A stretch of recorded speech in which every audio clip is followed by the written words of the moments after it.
বিরহে দিল পুড়ে চারকার যে আমার ইয়া রাসূলুল্লাহ, আমার কেউ নেই তুমি ছাড়া সাহারা ইয়া রাসূলুল্লাহ, আমার কেউ নেই তুমি ছাড়া সাহারা ইয়া রাসূলুল্লাহ।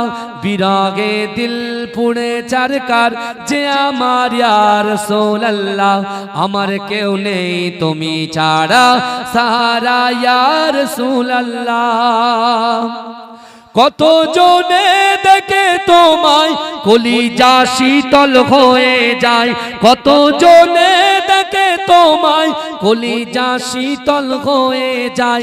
আমাকে দাও না দিদার একবার ইয়া রাসূলুল্লাহ, আমাকে দাও না দিদার একবার ইয়া রাসূলুল্লাহ, আমার কেউ নেই তুমি ছাড়া সাহারা ইয়া রাসূলুল্লাহ।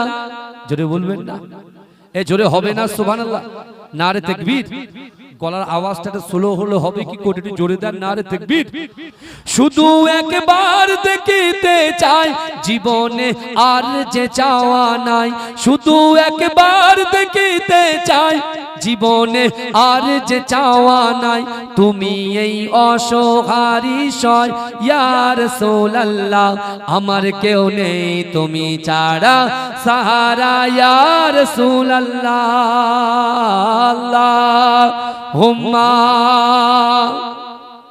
এ কেমন নূর পেলে ও গো মা আমিনা, ও গো মা আমিনা, তোমার লালের ছোঁয়ায় ধন্য এ জামানা, ধন্য এ জামানা। এ কেমন নূর পেলে ও গো মা আমিনা, ও গো মা আমিনা, তোমারি লালের ছোঁয়ায় ধন্য এ জামানা, ধন্য এ জামানা। খোদার ওই কাবা দুলে দুলে কয় মারহাবা, দুলে কয় মারহাবা, বলে আজ এলো ধরায় এ যে কাবার কাবা, এ যে কাবার কাবা। খোদার ওই কাবা দুলে দুলে কয় মারহাবা, দুলে কয় মারহাবা, বলে আজ এলো ধরায় এ যে কাবার কাবা, এ যে কাবার কাবা। যার নূরে আলোকিত হলো এ জামানা, হলো এ জামানা, যার নূরে আলোকিত হলো এ জামানা, হলো এ জামানা। এ কেমন নূর পেলে ও গো মা আমিনা, ও গো মা আমিনা, তোমার লালের ছোঁয়ায় ধন্য এ জামানা, ধন্য এ জামিনা।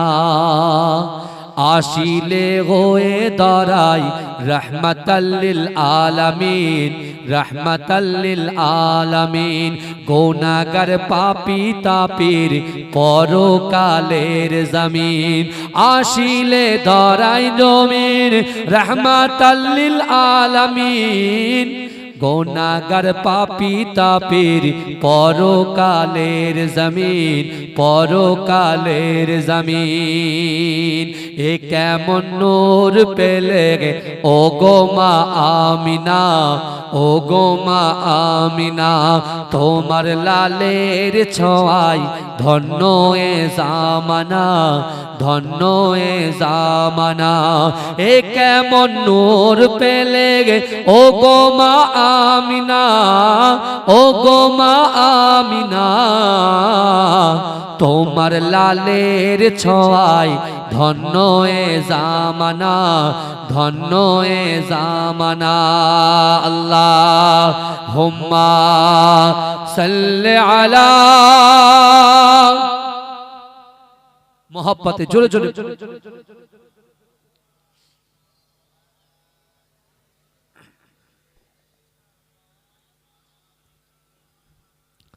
আমার এই মনেরও সেই কামনা সোনার মদিনায়, আমার এই মনেরও সেই কামনা সোনার মদিনা।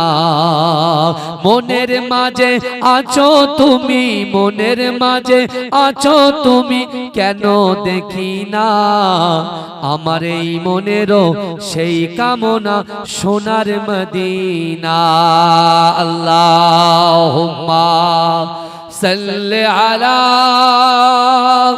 কিন্তু আমার ভাই জানেরা, হে নবী পাকের উম্মত উম্মতিরা, হে নবী দেবানারা, বিশ্ব নবী রাসূলুল্লাহ সাল্লাল্লাহু আলাইহি ওয়াসাল্লাম ওই রাস্তা দিয়ে আমার দয়ার নবী হেঁটে হেঁটে যায়। মানুষগুলো বিদ্রুপ করে, যুবকগুলো কুরুচিকর মন্তব্য করে।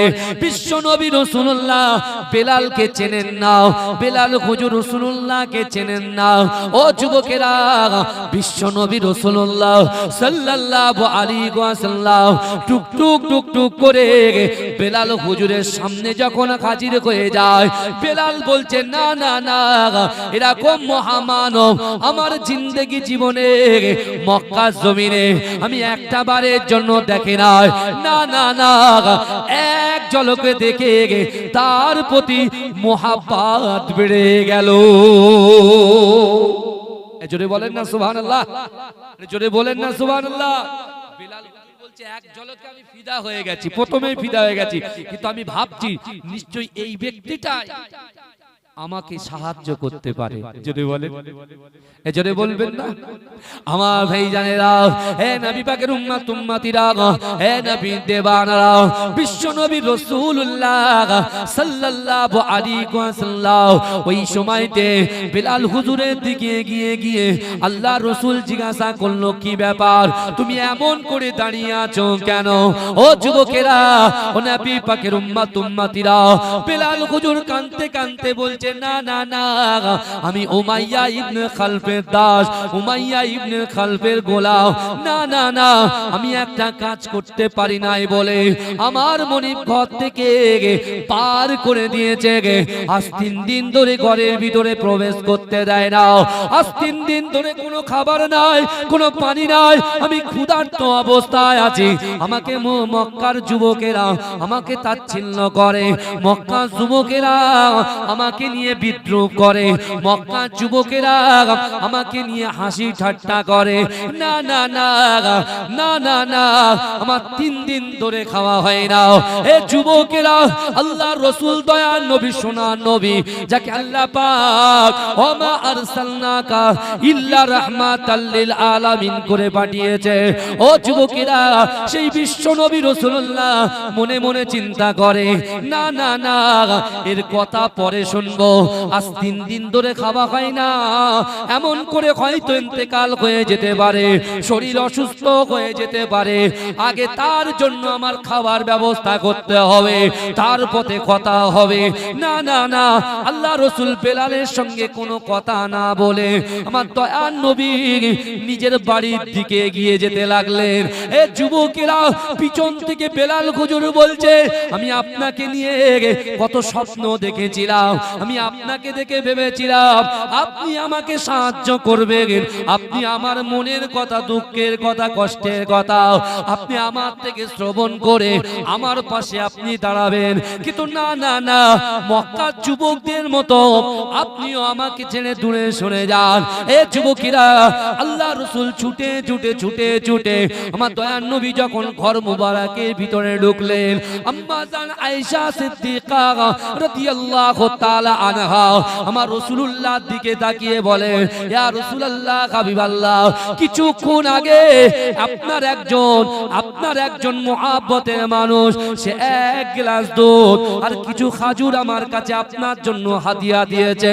ইয়া রাসূলুল্লাহ, আপনিও তো কিছুদিন ধরে কিছু খান না, আপনি এই দুধ এবং খাজুরটাকে আপনি একটু খেয়ে নেন। ও যুবকেরা, আল্লাহ রাসূল জজ্জর করে কাঁদে, এত কান্না কাঁদে, মা আয়েশা সিদ্দিকা আল্লাহ রাসূলকে জিজ্ঞাসা করে, ইয়া রাসূলুল্লাহ, ইয়া হাবিবাল্লাহ, হুজুর আপনি এমন করে ঝরঝর করে কেন কাঁদেন? বলছো আয়েশা রে, আমি রাসূলুল্লাহ খাবো না। একজন গোলাম 3 দিন ধরে ক্ষুধার্ত অবস্থায় দরজার সামনে দাঁড়িয়ে আছে, একটা বাড়ির সামনে দাঁড়িয়ে আছে। আমি রাসূলুল্লাহর হাতে এই দুধ এবং খাজুরটা তুলে দাও ও আয়েশা, আমি তাকে একটু নিজে হাতে খাইয়ে আসি। ও যুবকেরা, আল্লাহ রাসূল দুধ এবং খাজুরটাকে নিয়ে ছুটে ছুটে ছুটে ছুটে বেলাল হুজুরের দিকে যখন আসে, বেলাল মনে মনে চিন্তা করে, হায় খায় খায়, আমি কার বিরুদ্ধে কি মনে করলাম? না না না, আল্লাহ রাসূল কোনো কথা বললেন না। বেলাল হুজুরকে নিজের হাত মোবারকটা দিয়ে আল্লাহ রাসূলের সাহাবা বেলালকে রাসূলুল্লাহ দুধটাকে পান করিয়ে দিলে। জোরে বলুন না সুবহানাল্লাহ। কানে হাত দিলে হবে? এখানে বলতে হবে, আওয়াজ স্লো হলে গন্ডগোল। বসে যাও আমার ভাইরা, ভালো করে বলে। বেলাল হুজুর কিন্তু কালো, আমরা বিবেচনা করি ও কালো মানেও আমার পাশে বসবে, বসবে না। আর ও ফর্সাও আমার পাশে বসবে, ও ধনী তাই আমার পাশে বসবে, ও গরিব আমার পাশে বসবে না। Out out out. আজকাল বাবা যা চলছে, চোখের সামনে চোখটা খুলবেন। যখন দুর্বল ছিলাম তখন সবাইকে গুরুত্ব দিতাম, আর এখন সবল হয়েছি, পায়ের তলায় একটু জমি হয়েছে, ওরে বাপ রে বাপ, মুখের দিকে আর তাকানো যায় না। এত অহংকার, এত অহমিকা, এত রিয়া, এত তাকাব্বুরি, এমন এত বড়াইত্ব অত সহজ নাকি? বাংলার জমিনে মুজাদ্দেদ জামান দাদা হুজুর পীর কেবলা এই বাগানটাকে সাজিয়েছিল বলে আজকে আমার আপনার মতো খুচরো মাওলানারা আমরা এইভাবে আপনাদের কাছে কিছু বলার সুযোগ পাচ্ছি। জোরে বলুন না সুবহানাল্লাহ। এই কথা ঠিক বলছি না ভুল বলছি? কথা বলে। কিন্তু ভাইজান, বছরের শুরুতেই বলে দিলাম, দেখেন আল্লাহর কাছে প্রত্যেকটা মাসই প্রিয়। কেন? আল্লাহ প্রত্যেক মাসকে নিজেই সৃষ্টি করেছেন, তার নামকরণ করেছেন। জোরে বলুন। এই বছরের আমি এদিকে নয়, কিন্তু বিশ্বাস করেন আপনার অন্তরে যদি রিয়া, তাকাব্বুরি থাকে, দেখানদারি থাকে, সব ডিলিট করুন। যেমন মোবাইলে ছবি তুলে ডিলিট করি না, কথা বলে, আপনি মুখ থেকে ডিলিট করেছেন, আপনার অন্তরে কিন্তু আছে। তাহলে রিসেন্ট প্রিন্ট থেকেও ডিলিট করতে হবে, তাই তো? ফটো যখন ডিলিট করে না, কোথায় যায়? রিসেন্ট প্রিন্টে যায় তো। এই শুনেন, রিসেন্ট প্রিন্ট বলে তো। তারপরে কোম্পানির কাছে একটা অ্যাপস থাকে, আপনি মনে করছেন আমি ভিডিওগুলো ডিলিট করে দিচ্ছি, বেঁচে গেছে, ছবিটা ডিলিট করেছি, বেঁচে গেছে। কিন্তু ভাইজান, কোম্পানি যদি ইচ্ছা করে ও ছবি কিন্তু আবার বার করা যাবে। বুঝতে পারছেন না? আমি আপনি আল্লাহর বান্দা, আল্লাহ আমাদেরকে সৃষ্টি করেছে, আল্লাহ দৈনন্দিন আমাদেরকে রিজিক দিচ্ছেন, রুজি দিচ্ছেন। কথা বলেন, দিচ্ছেন কি দিচ্ছেন না? 3 বেলা খাই পান্তায় লঙ্কা, কাঁচা লঙ্কা পেঁয়াজ দিয়ে কড়মড় করে চিবিয়ে পান্তা খাই, মজাই আলাদা, সেই স্বাদ। তার যদি আলু ভাজাটা একটু গরম হয়, গরম গরম আলু ভাজি, বুঝতে পেরেছেন? আগে আমার একটা নানা ছিল, বুঝলেন, গ্রামের নানা, জামুর নানা। জামুর নানার বড় বড় ওই নাঙ্গল চষা নাংলা গরু, না বলে নাংলা গরু, বড় বড় শিং, এরকম বড় বড় শিং, নাংলা গরু। আমার আব্বাজান মাঝরাইট দরবার শরীফ থেকে আন্দুলিয়া জালালিবাগ দরবার শরীফে 50 বছর আগে এসেছেন। খড়িবাড়ি আন্দুলিয়ায় আমার আব্বাজান মহিষগদি এফপি স্কুলে মাস্টারি করতেন। তার আগে আমার আব্বা একেএম হায়দার আলী হুজুর, তিনি নাঙ্গলপোতা স্কুলে মাস্টারি করতেন, ওখান থেকে ট্রান্সফার নিয়ে মহিষগদি এসেছিলেন। বুঝতে পেরেছেন? মাঝরাটি পীর সাহেব হুজুর কেবলা আমাদের বাড়ি, আমার আব্বার কাছে, তার ছেলের বাড়িতে আসতেন। বুঝতে পেরেছেন? কখনো গরুর গাড়িতে আসতেন, কখনো মাটির ট্রেনে আসতেন, কখনো সাইকেল চালিয়ে আসতেন। আর আমি আমার বয়সে দেখেছি আমার দাদা ভাইয়ের একটা ট্যাক্সি ছিল, অ্যাম্বাসাডার, ওই অ্যাম্বাসাডার চড়ে আসতেন। বুঝতে পেরেছেন? এসে আর দোয়া দিতেন, প্রথমে সেখানে চুমা দিতেন, এখানে চুমা দিতেন, এখানে চুমা দিতেন, হাতে যখন যেতেন একটা টাকার বান্ডিল হাতে দিয়ে দিতেন। বুঝতে পারছেন না? এই শুনছেন? আমাদেরকে 100 টাকা করে দিতেন। বাপ ছেলের মহাব্বত, নাতি দাদার মহাব্বত, জোরে বলুন না সুবহানাল্লাহ। এই কথা বলেন, আপনি যখন মেয়ের বাড়ি যান আপনার নাতিটার হাতে 10-20 টাকা দিয়ে আসেন তো তারা কত খুশি হয় জানেন? এই আজকে আমার আন্দুলিয়া খালদার পাড়ার যুবকেরা যে জলসাটা দিয়েছেন, আমার মা বোনেরা তারা দান করেছেন, আপনারা দান করেছেন, আমার যুবকগুলো দান করেছেন। বিশ্বাস করে আমাদের পূর্বপুরুষরা এই কবরে শুয়ে আছে এই গ্রামে, আমার সামনে পিছনে ডান দিকে বাদিকে আমাদের পূর্বপুরুষরা ওই কবরে গহীন কবরে শুয়ে আছে। আমি আপনার পীরের আওলাদ বলে দিয়ে গেলাম, বিশ্বনবী রাসূলুল্লাহর হাদিস শোনেন, আজকে আমার সামনে পিছনে ডান দিকে বাদিকে যত কবরবাসী কবরে শুয়ে আছে, ওই কবর ওয়ালার বাড়ি থেকে তার নাতি, তার পোতা, তার সন্তান, তার পুত্র, তার বৌমা, তার বাড়ির ছেলেরা যারা এই জান্নাতের বাগানে সময় দিয়ে ওয়ায়ুসাব্বিহুনাকা ওয়ায়ুহাম্মিদুনাকা ওয়ায়ুকাব্বিরুনাকা, যারা সুবহানাল্লাহ বলছে, আলহামদুলিল্লাহ বলছে, আল্লাহু আকবার বলে তাকবীর দিচ্ছে, বিশ্বাস করুন এই জান্নাতের বাগানে বসার জন্য অটোমেটিক ওই কবরে আল্লাহ সব পৌঁছে দিচ্ছে। জোরে বলে, জোরে বলা যাবে না, চিৎকার দিয়ে বলা যাবে না সুবহানাল্লাহ, চিৎকার দিয়ে বলা যাবে না সুবহানাল্লাহ। আপনি চাষ করতে যাচ্ছেন, সেখানে আপনি চাষ বেগুন দেন, পটল দেন, ঝিঙে দেন, বরবটি দেন, যাই দেন না কেন, সেগুলো নিয়ে আপনারা বাজারে বিক্রি করছেন। কেউ 700 টাকা, কেউ 1000 টাকা, কেউ 1200 টাকা, কেউ 1500 টাকা। আমার যুবকেরা কেউ পুট্টি, কেউ প্যারিসে, কেউ চরির কাছে, কেউ আড়ির কাছে, কেউ কামের কাছে, কেউ টাইসের কাছে যায় কি যায় না? কথা বলে, আল্লাহ যে রিজিক দেয়, রুজি দেয়, সেই রুজিটা নিয়ে বহালঘাটার ব্রিজের উপরে একটা কোনায় আপনি এসে ওই 750 টাকা বার করে 20 টাকার একটা নোট, 50 টাকার একটা নোট নিয়ে তুমি একজনের হাতে দিচ্ছ আর একটা বান্ডিল মতো কি পকেটে ঢুকাচ্ছ। ভালো করে বলে, তুই বান্ডিলটা পকেটে ঢুকাচ্ছ, আমি তুমি চার দেয়ালে, দরজা বন্ধ, জানালা বন্ধ, সামনে দেয়াল, পিছনে দেয়াল, ডান দিকে দেয়াল, বাম দিকে দেয়াল, কেউ নাই, গোনার মাত্রা বাড়ছে, মোবাইল নিয়ে গালাত গালাত পিকচার ভিডিও, কেউ নাই। আমি মনে মনে করছি আমি ছাড়া আমার ডান দিক বাদিক সামনে থেকে সামনে পিছনে তাকিয়ে দেখলাম কেউ নাই, গুনার মাত্রা বেড়ে যাচ্ছে। কাল কিয়ামতের মাঠে আল্লাহ ওই সকল বান্দা বান্দিকে জিজ্ঞাসা করবে, ও বান্দা বান্দি শোনো, তোমরা ডান দিক বাদিক সামনে পিছনে কি তাকাচ্ছিলে, কাকে দেখছিলে, কাকে দেখছিলে? বান্দা বলবে, আল্লাহ ডান দিক বাদিক সামনে পিছনে গ্রামের মানুষজন আছে কিনা দেখছিলাম, যদি থাকে তাহলে কাটবো না, যদি না থাকে কাটবো না, যদি থাকে তাহলে কাটবো না, যদি না থাকে গুনাহ করবো না। আল্লাহ আল্লাহ বলছে, তা আমার কোরআনের কথা তোমাদের কর্ণগহ্বরে পৌঁছায়নি? ভালো করে শুনছেন তো বাবা? আমার কোরআন আমি আল্লাহ যে বিশ্বনবী রাসূলুল্লাহর উপরে নাযিল করেছি, 6666টা আয়াত, 114টা সূরা, আমার বান্দা বান্দি, আমার রাসূলুল্লাহ, আমার রাসূলুল্লাহর ওয়ারিস গণেরা, তারা তোমাদের কাছে এই সকল কথাগুলো পৌঁছায় না? কি বলছে? আল্লাহ কতটা ভালোবাসে দেখেন।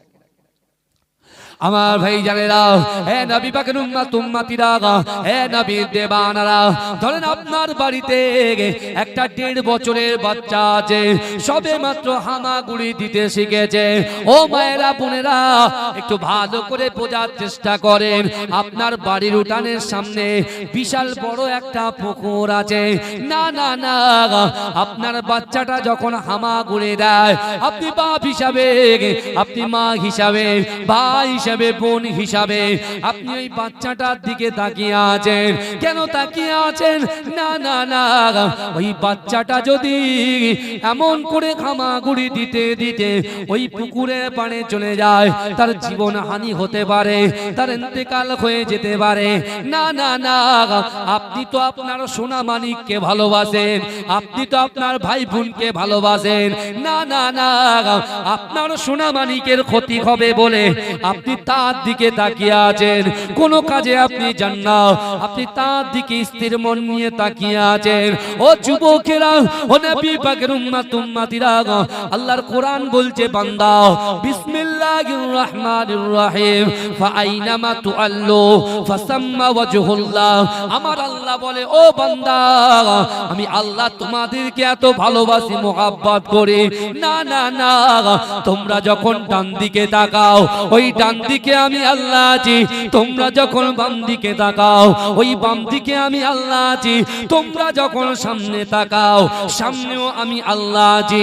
ও বান্দা, তোমরা যখন পিছনে তাকাও, পিছনেও আমি আল্লাহ আছি। তাহলে আল্লাহ বলছে বান্দা ডান দিকে তাকাও আমি আছি, বাঁ দিকে তাকাও আমি আছি, সামনে তাকাও আমি আছি, পিছনে তাকাও আমি আল্লাহ আছি।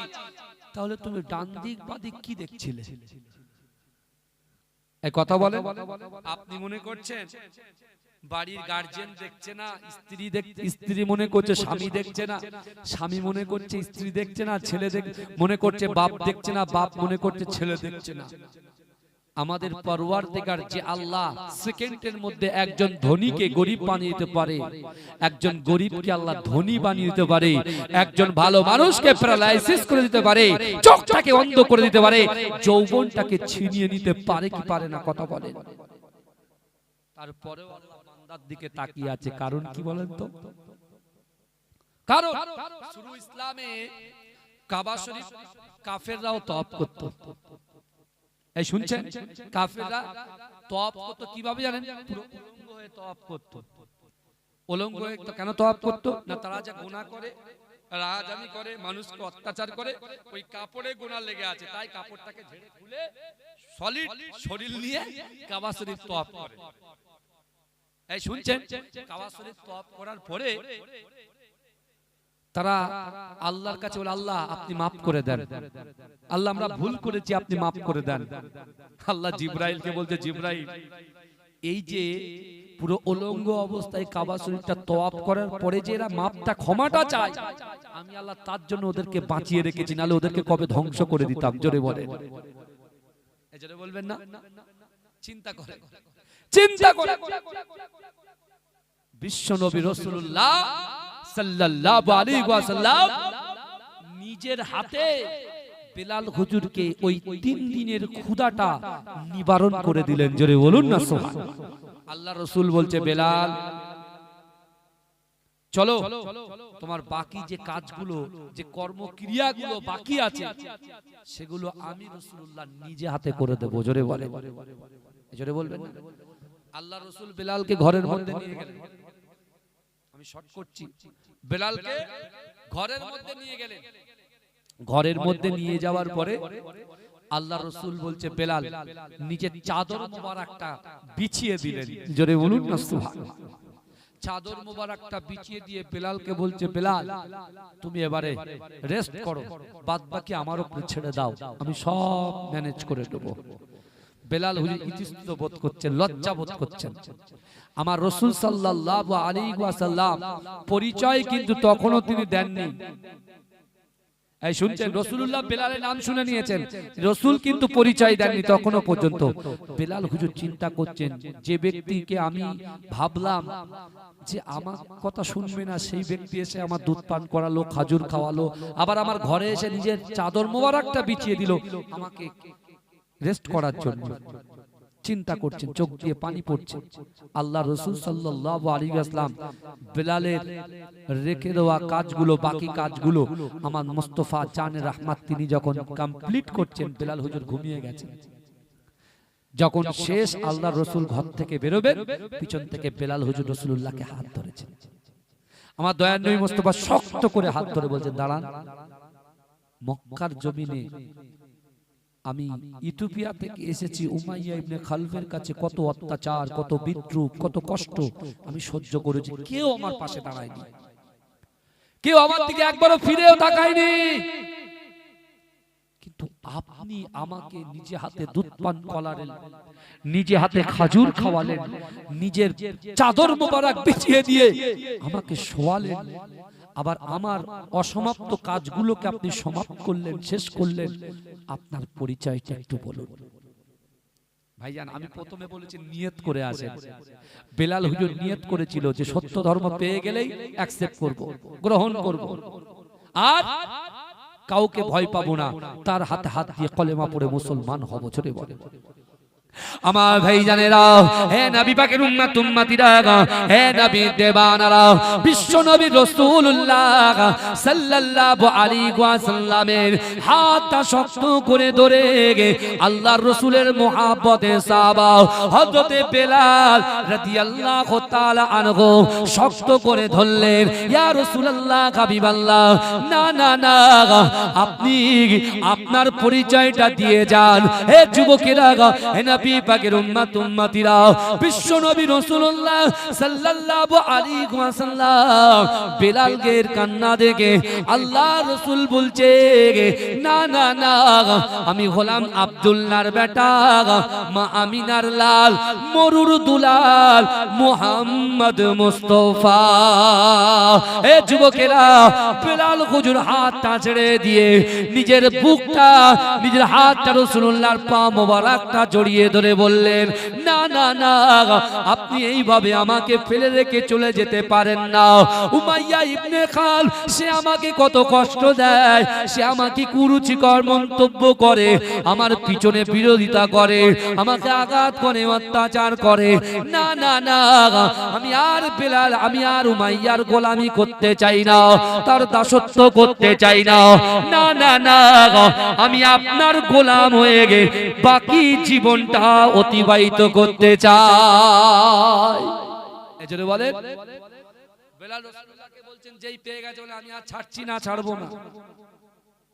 আল্লাহ রাসূল বলছে, এমনি তো উমাইয়া তোমাকে আঘাত করে, উমাইয়া তোমাকে মারে, কষ্ট দেয়, আর উমাইয়া যদি জানে তুমি আব্দুল্লাহর বেটা মুহাম্মদ মুস্তাফার হাতে হাত দিয়ে কলেমা পড়ে মুসলমান হয়ে গেছো, তাহলে এই মাত্রা কিন্তু আরো বাড়বে। অত্যাচারের মাত্রা বাড়বে না কমবে? এই কথা বলেন, বাড়বে না কমবে? বাড়বে। কে বলছেন? রাসূলুল্লাহ বলছেন। বেলাল বলছে, ইয়া রাসূলুল্লাহ, আমি আপনাকে পেয়ে গেছি, মানে এই মুহূর্তে আমার জীবনের থেকে আমি আপনাকে বেশি মহব্বত করি। জোরে বলবেন না? রাসূল হচ্ছেন আমাদের ঈমান। জোরে বলবেন না? জোরে বলবেন না? সুবহানাল্লাহ। নারে তাকবীর, নারে তাকবীর, দরুদ শরীফ, আল্লাহুম্মা সাল্লি আলা।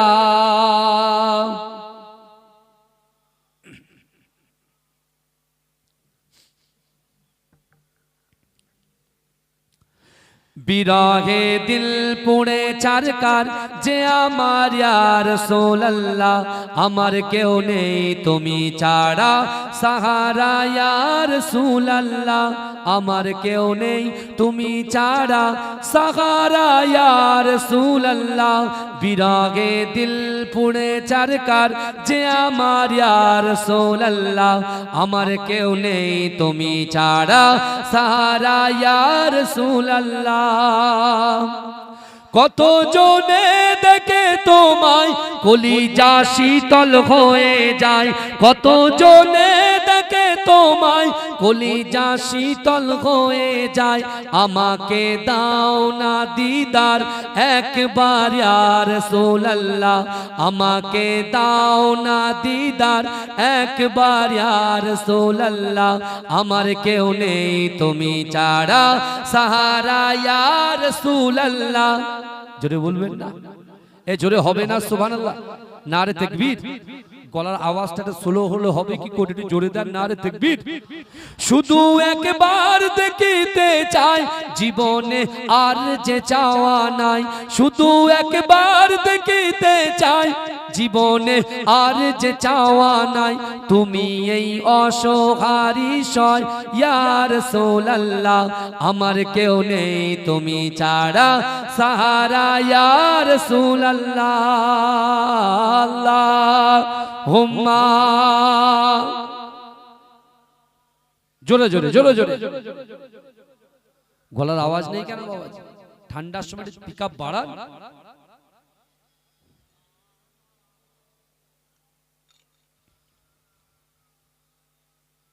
আমার বাবাজিরা ভাই ভালো করে বোঝা বিশ্ব নবী রাসূলুল্লাহ সাল্লাল্লাহু আলাইহি ওয়াসাল্লামকে বেলাল হুজুর ছাড়ছে না বলে আমি আপনার গোলামি করব রাসূলুল্লাহ বলছে আমার গোলামি তো এমনি এমনি করা যাবে না উমাইয়া তোমাকে কিনে রেখেছে তুমি হচ্ছে উমাইয়ার আমানত এই মুহূর্তে সে তোমাকে কষ্ট দেয় লাঞ্ছিত করে অপমান করে উৎপীড়ন করে নিপীড়ন করে যাই করুক না কেন তুমি তার কেনা কি গোলাম কেনা দাস আমি রাসূলুল্লাহ জোর করে তোমাকে ছিনিয়ে নিয়ে যেতে পারবো না কারণ আমার সঙ্গে যেতে গেলে উমাইয়ার কাছ থেকে তোমাকে কিনতে হবে আমি পাবো কোথায় টাকা পাবো কোথায় কথা বলে কিন্তু আমার ভাইরা আল্লাহর রাসূল বলছে বেলাল তুমি আমাকে ছেড়ে দাও বলছেন না আপনাকে আমার খরিদ করতে হবে না শুধু একবার কলেমা পড়িয়ে দেন লা ইলাহা ইল্লাল্লাহ মুহাম্মাদুর রাসূলুল্লাহ আল্লাহ রাসূল বেলালকে বলছে বেলাল আরেকবার ভেবে নাও হে ওয়াসিম সরকার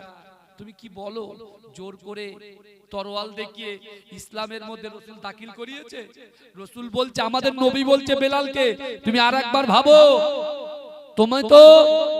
তুমি যে ধর্ম করো না কেন সেই ধর্মেতে থেকেও উমাইয়া তোমাকে কষ্ট দেয় লাঞ্ছিত করে অপমান করে কিন্তু তুমি আমার ধর্ম যখন গ্রহণ করবে লা ইলাহা ইল্লাল্লাহ মুহাম্মাদুর রাসূলুল্লাহ ইসলাম ধর্ম যখন গ্রহণ করবে তোমার উপরে অত্যাচারের মাত্রাটা বাড়বে বেলাল বলছে হুজুর আমি আপনার মুখ দেখবো আমার আল্লাহ আমার সহায় হয়ে যাবে জোরে বলে আল্লাহ রাসূল বলে ঠিক বলছে তো ইয়া রাসূলুল্লাহ আপনি কলেমা পড়িয়ে দেন আমার ভাই জানেরা হে নবী পাকের উম্মত উম্মতিরা হে নবী দেওয়ানারা বিশ্ব নবী রাসূলুল্লাহ সাল্লাল্লাহু আলাইহি ওয়াসাল্লাম বেলাল হুজুরকে নিজের হাতে হাত দিয়ে কলেমা পড়িয়ে দিলেন কিন্তু যুবকেরা উমাইয়া যখন বেলালের এই কথাগুলো শুনলেন এত অত্যাচার করেছে উত্তপ্ত বালির উপরে বেলাল হুজুরকে শুইয়ে দিয়ে বুকে পাথর চাপা দিয়ে এমন করে চাবুক নিয়ে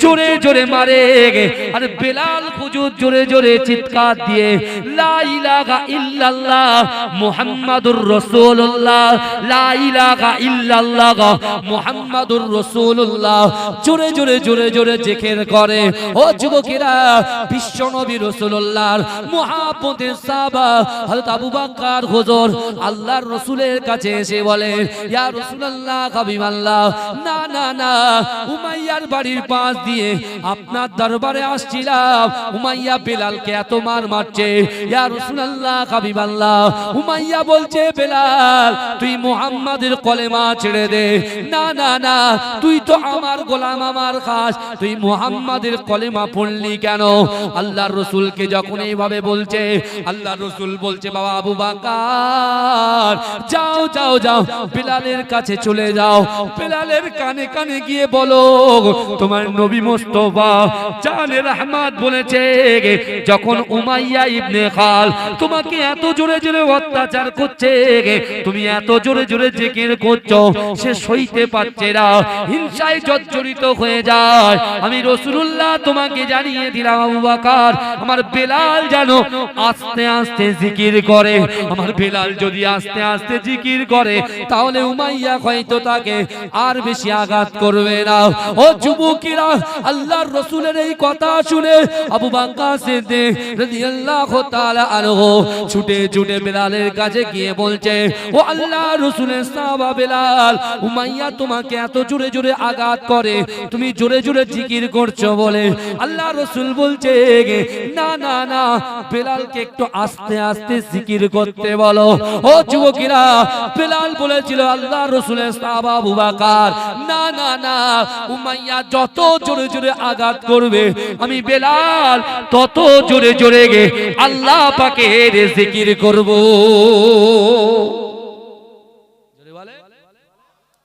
বলে আমি আল্লাহকে ছাড়া কাউকে ভয় পাই না, আল্লাহ আমাকে সৃষ্টি করেছে, সেই রবের কলেমা পড়ছি, হ্যাঁ, আর সৃষ্টি আমাকে, যে স্রষ্টার কলেমা পড়েছি আর সৃষ্টি আমাকে মারছে, বুঝতে পারছেন না? আমার কিছু মনে হয় না, আল্লাহ রসুলকে বলেন আল্লাহর কাছে যেন আমার জন্য দোয়া করতে বলেন, জোরে বলুন না, এই জোরে বলেন। উমাইয়ার এত হিংসা, এত হিংসা, এত বিদ্বেষ, এত বিদ্বেষ, এত কষ্ট হয়েছে, এত কষ্ট হয়েছে, মানুষ যখন ভাই বেহুশ হয়ে যায় তার উপরে কি আর মার চলে? এই কথা, আমি আপনি মুসলমান হয়েছি মায়ের পেট থেকে, পৃথিবীতে আসার সাথে সাথে নাই চাচা, নাই বাপ, নাই চাচু, এরা এক কানে আজানের ধ্বনি দিয়েছে আর এক কানে একামাতের ধ্বনি দিয়েছে। বড় হয়েছি, বাপ হাত ধরে ধরে মসজিদে নিয়ে যাচ্ছে, সব তো নিজের পুরো একটা সাজানো বাগান পেয়েছি আমরা যারা ঈমান পেয়েছি, সাজানো বাগান পেয়েছি। কিন্তু আজ থেকে ১৫০০ বছর আগে সাহাবারা কত কষ্ট করেছে, কত মেহনত করেছে, তার নিজের সন্তান, নিজের বাচ্চা, নিজের ফ্যামিলি, নিজের ব্যবসা বাণিজ্য ত্যাগ করে দিয়ে রাসূলুল্লাহ সাথ দিয়ে, রাসূলুল্লাহ সাল্লাল্লাহু আলাইহি ওয়াসাল্লাম যে কোরআন বন্টন করেছে, আমার রাসূলুল্লাহ সাথ দিয়েছেন, জোরে বলুন না সুবহানাল্লাহ, এই জোরে বলবেন না। আর এখন তো আমরা যারা যারা এইসব চুটকা চাটকা, এই যারা কমেন্ট করছে বাজে বাজে, কেউ ইসলাম নিয়ে বাজে কমেন্ট করছে, কেউ কোরআন